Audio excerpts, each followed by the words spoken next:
Le Barça vient d'annoncer la prolongation de contrat de Pedri jusqu'en 2026. Selon diverses sources, la clause de départ du milieu de terrain de 18 ans a été fixée à 1 milliard d'euros.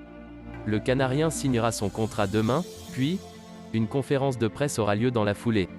Une excellente nouvelle pour Juan Laporta et les Blaugrana.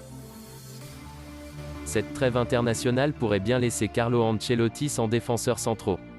Hier déjà, le Brésil a informé le Real Madrid que Militao souffrait d'une blessure musculaire à l'arrière de la jambe droite. Ce jeudi, David Alaba est lui aussi touché. Le défenseur central est de retour d'Autriche avec une grosse contusion au niveau du genou, suite à un coup reçu lors du match face au Danemark. L'Autrichien est donc incertain pour affronter le Shakhtar en Ligue des Champions mardi prochain. Étant confiant pour sa saison lors du début de l'exercice 2021 à 2022, Eden Hazard devrait être sacrifié par Florentino Pérez qui compterait sur sa vente pour poursuivre la refonte d'effectifs du Real Madrid. Selon les informations d'Ok Diario, Eden Hazard pourrait être l'une des victimes collatérales de la refonte d'effectifs que Florentino Pérez risque encore une fois d'opérer, afin notamment d'accueillir Kylian Mbappé. Le président du Real Madrid aimerait également attirer Erling Haaland.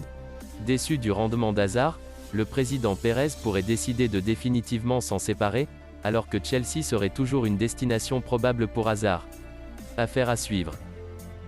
Tout juste passé sous pavillon saoudien, Newcastle commencerait déjà à préparer ses prochaines sessions de transfert, et pourrait bien regarder du FC Barcelone avec notamment Philippe Coutinho comme la presse allemande l'a souligné ces dernières heures. Alors que Ronald Koeman lui aurait affirmé à son retour qu'il compterait sur lui, l'international brésilien s'est rapidement blessé et son aventure au FC Barcelone s'est une nouvelle fois assombrie.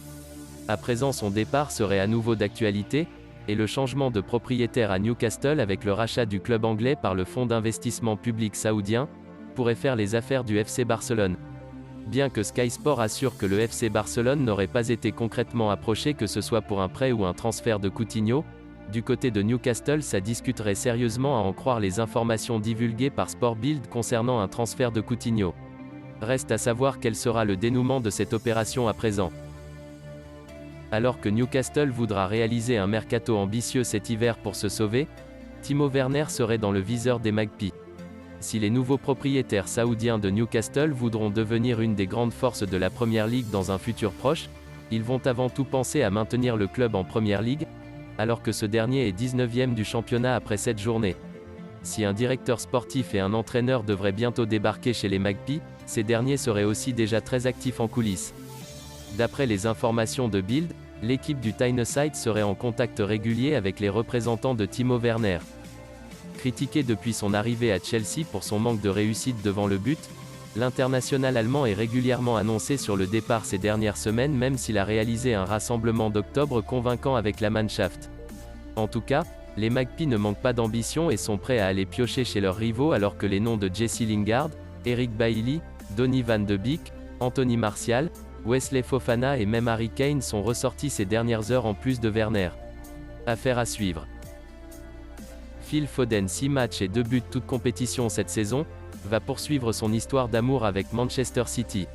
Le milieu offensif est tombé d'accord avec son club formateur pour prolonger son contrat de 3 années supplémentaires, soit jusqu'en juin 2027 selon The Telegraph. Une extension de bail qui va s'accompagner d'une sensible revalorisation salariale pour le jeune Citizen. Merci d'avoir suivi cette vidéo, laissez-moi une petite pouce bleu. Et surtout n'hésitez pas de vous abonner à la chaîne pour ne plus manquer les infos à venir. Merci, à bientôt.